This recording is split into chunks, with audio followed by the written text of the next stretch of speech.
और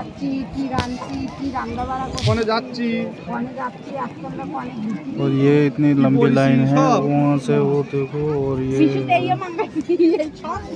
हमारे पीछे भी देखो।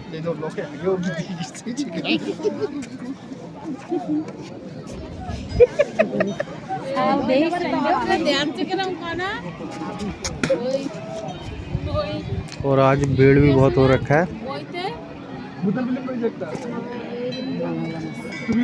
माता रानी के माता रानी भक्तों का बहुत बड़ा सैलाब है, देख सकते हो आप। 1 तारीख का दिन है, जनवरी 1 नए साल की शुरुआत माता रानी के दरबार से।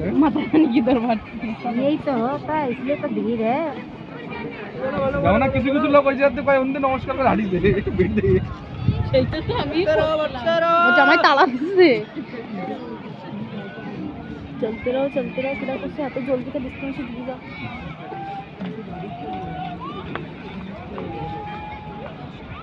अंधेरा हो जाए ना फोटो अंधेरा हो ही जाए। ছটার সময় अंधेरा हो जाए। আমারটা খেছো यार, আমি একটু যাব একটু। দাদার মোবাইল দেখে না, দাদার মোবাইল ঠিক আছে। মোবাইলটা